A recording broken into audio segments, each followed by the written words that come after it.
Video start करने से पहले मैं आपको टॉपिक बता देती हूँ कि आज हम किस टॉपिक पे हम बात करने वाले हैं। आज हम बात करने वाले हैं प्री और मेंस की तैयारी हम कैसे एक साथ कर सकते हैं, कैसे हम प्री की यूनिट के साथ साथ हम मेंस की यूनिट को भी कंप्लीट कर सकते हैं। तो इस वीडियो में पूरा ये डिस्कशन होने वाला है। अगर आपने चैनल को सब्सक्राइब नहीं किया है तो आप चैनल को जरूर सब्सक्राइब करें, तब आपको आने वाली वीडियोस की नोटिफिकेशन मिल जाए और अपने दोस्तों के साथ भी आप शेयर करें।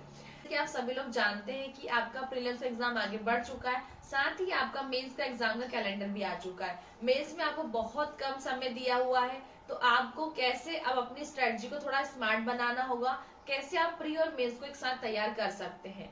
वैसे तो सबकी अपनी अपनी एक अलग से स्ट्रेटजी चलती है, काफी सारे टीचर्स ने, काफी सारे यूट्यूबर ने आपको बताई है, बट एक छोटी सी कोशिश भी हम हमारी साइड से करना चाहेंगे कि कैसे आप प्री और मेंस को एक साथ तैयार कर सकते हैं। आपका जो मेंस का सिलेबस है वो काफी ज्यादा है, ठीक है। हम एक ही वीडियो में हम पूरे सिलेबस को एक साथ डिस्कस नहीं कर पाएंगे क्योंकि बहुत लंबा वीडियो चला जाएगा और शायद कुछ देखने वाले से बोर भी हो जाए। तो हम क्या करें, इसको पार्ट में लेकर आएंगे। आज मैं आपके साथ डिस्कस करूंगी पेपर 1 को लेकर के कैसे आप प्रीलिम्स के साथ पेपर 1 को कंप्लीट कर सकते हैं। पेपर 1 में आपका हिस्ट्री और ज्योग्राफी है, हम इसके लिए कौन से सोर्स फॉलो कर सकते हैं वो भी मैं आज की वीडियो में आपको बताऊंगी। तो इससे क्या होगा कि आपको अलग अलग पार्ट में चीजें अच्छे से और क्लियरली समझ में आएगी। और मैं आप सभी से रिक्वेस्ट करना चाहूंगी कि वीडियो में जो भी चीजें मैं आपको बता रही उसको समझने के लिए आपके पास सामने सिलेबस की हार्ड कॉपी होना बहुत जरूरी, तभी आपको चीजें समझ में आएगी। वैसे मेरे पास ओल्ड और न्यू सिलेबस दोनों है, आप देख सकते हो मेरे दोनों सिलेबस यहाँ पे रखे हैं, ओल्ड और न्यू सिलेबस। और आपको स्टडी के दौरान हमेशा अपने ओल्ड और न्यू सिलेबस को साथ में रखना है ताकि आप समझ पाएंगे कि क्या कॉमन था और क्या न्यू ऐड हुआ है, ठीक है। तो वो चीजें आपकी तैयारी के दौरान आपको काफी हेल्प करेगी, ठीक है। अब हम बात करने वाले हैं हमारी यूनिट फर्स्ट के बारे में। यूनिट फर्स्ट की अगर बात करें तो यूनिट फर्स्ट में आप सभी लोग जानते हैं वो हमारा इंडियन हिस्ट्री वाला पोर्शन है, ठीक है। इसके अंदर आपको पहली लाइन आपकी ऐड की गई वेद पुराण अरण्य के बारे में आपको पढ़ना है। ये आपका नया टॉपिक ऐड हुआ है, पूरी एज इट इज आपकी हिस्ट्री है। आर्ट एंड कल्चर साथ में आपको और पढ़ना है, ठीक है। वैसे इसको हिस्ट्री में ऐसा कोई खास चेंजेस नहीं आया, काफी सारे नोट्स भी आ चुके हैं अब तो नए टॉपिक के पेपर फर्स्ट को लेकर यूनिट फर्स्ट के, तो आप वहां से कंप्लीट कर सकते हैं। अब हम ये देखने वाले हैं कि हम कैसे यूनिट फर्स्ट से हमारे मेंस की यूनिट को कंप्लीट कर सकते हैं। अगर हम मेंस वाले पोर्शन में अब आए तो यहाँ पे आपकी जो इंडियन हिस्ट्री वाला जो पार्ट है पेपर 1 का पार्ट है, पेपर 1 के पार्ट ए में यूनिट फर्स्ट, सेकेंड और थर्ड तीनों यूनिट आपकी इंडियन हिस्ट्री से रिलेटेड है। अब बात करते हैं यहाँ पे जो सेकेंड यूनिट में कुछ वर्सेस के बारे में ऐड किया गया है जो कि मध्य प्रदेश के, खासकर मध्य प्रदेश के संदर्भ में है। तो ये जो शब्द अलग से ऐड किए हैं, कलचुरी वंश, चंदेली वंश, गुर्जर प्रतिहार वंश अलग से ऐड किए गए हैं। तो आप लोग को लग रहा है कि नया टॉपिक ऐड हुआ है, बल्कि ऐसा नहीं हुआ है। जब आप पहले प्राचीन इतिहास के बारे में आप पढ़ते थे तो वहां पे हम दक्षिण भारत की वंशज के बारे में, उत्तर भारत की वंशज के बारे में हम पढ़ते थे, तो वहां पे हमें ये वंशज देखने को मिलते हैं। बाकी जब आप एमपी हिस्ट्री अगर आप पढ़ते हो तो वहां पे आप इनके बारे में अच्छे से पढ़ते ही हैं, इन सारे वंशज के बारे में इनकी डिटेलिंग आप अच्छे से लेते हैं। तो ये हिस्ट्री का ही पार्ट है, बट इसको अलग से उन्होंने क्लियरली डिफाइन किया है, मध्य प्रदेश के संदर्भ में खासकर आपको ज्यादा देखना है।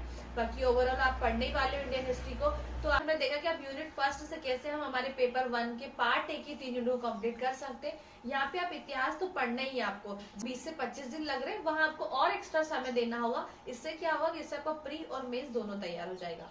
और एक और चीज मैं आपको बताना चाहूंगी कि आप डेली 100 क्वेश्चन के एमसीक्यू जरूर लगाएं और आप 4 से 5 क्वेश्चन डेली प्रैक्टिस भी करें, चाहे आप 2 नंबर में करें, 5 नंबर में या 10 नंबर में। अगर आप करें प्रैक्टिस आपको पर डे करनी है, साथ ही आपको 100 एमसीक्यूज का टारगेट रखना है। ये आप लोग शेड्यूल में मेंशन कर लें।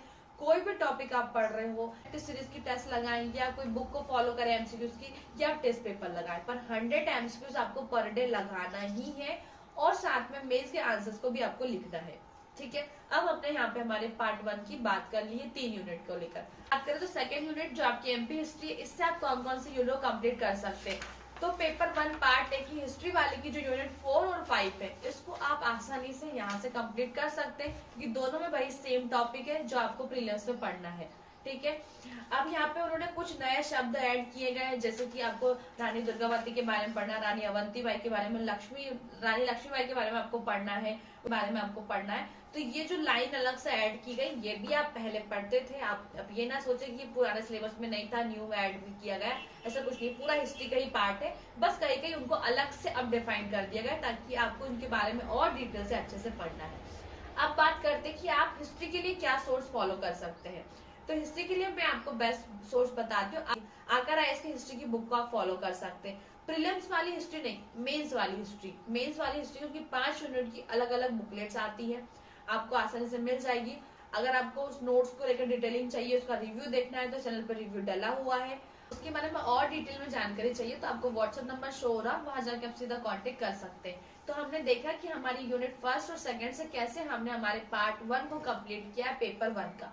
अब हम आते पार्ट 2 पर। 2 की बात करें हमें क्या, हमारी यूनिट 3 और 4, यहाँ पे आपका इंडियन ज्योग्राफी और एमपी ज्योग्राफी वाला पोर्शन है। कैसे हम इंडियन ज्योग्राफी और एमपी ज्योग्राफी को पढ़ते समय हम हमारे के पार्ट 2 को कंप्लीट कर सकते हैं। आप सभी लोग जानते हैं कि चाहे मेंस हो चाहे प्री हो, दोनों जगह से आपका वर्ल्ड ज्योग्राफी वाला पोर्शन को पूरी तरीके से हटा दिया गया है। तो यहाँ पे आपको वर्ल्ड ज्योग्राफी के लिए परेशान होने की जरूरत नहीं है। बट 3 पढ़ेंगे इंडियन ज्योग्राफी, तब हमें वो टॉपिक को अंडरलाइन करना है कि क्या वो टॉपिक है जो कि मेंस में भी आपके कॉमन है। जैसे आप देख सकते हो भारत की मिट्टियां, भारत की जलवायु, वहाँ की नदी पठार पर्वतों के बारे में, उसके बाद में कृषि सिंचाई उद्योग और ये सभी कुछ ऐसे टॉपिक है जो कि आपके इंडियन ज्योग्राफी प्रीलिम्स में आपके हैं।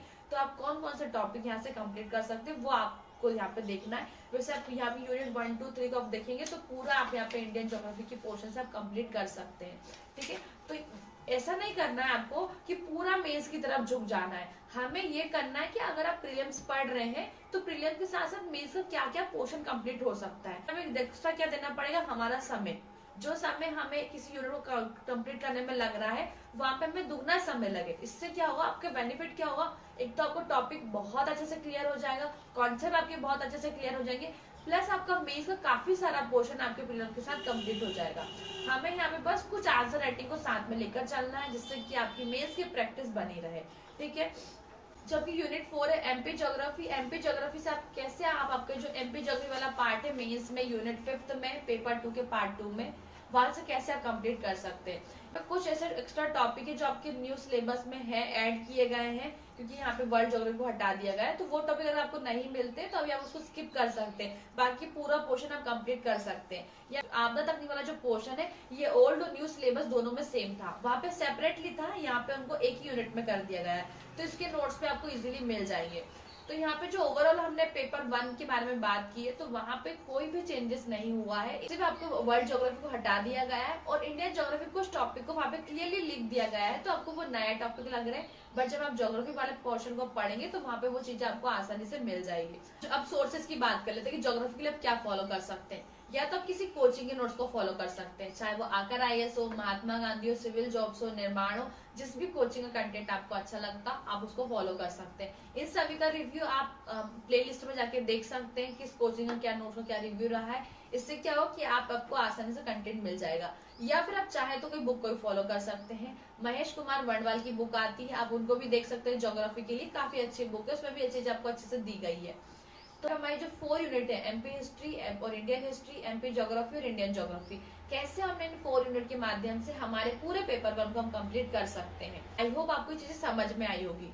थोड़ा सा बोरिंग जरूर लगा होगा बट ये काफी हेल्पफुल होगा आपके लिए। आपको क्या करना है, यहाँ पे अपनी स्टडी का एक स्मार्टली आपको एक पूरा टाइम टेबल बनाना है और आप उसको फॉलो करना है। और आप चाहे तो पर डे का अपना एक टाइम टेबल बना सकते हैं जिससे कि आप अपनी तैयारी को आगे कंटिन्यू कर सकते हैं। और 2 चीजों में आपको मोस्ट इम्पोर्टेंट बताई कि आप आंसर राइटिंग बिल्कुल ना छोड़ें, डेली आप 4 से 5 क्वेश्चन जरूर लिखें और साथ में आप 100 क्वेश्चन का एमसीक्यू जरूर लगाएं।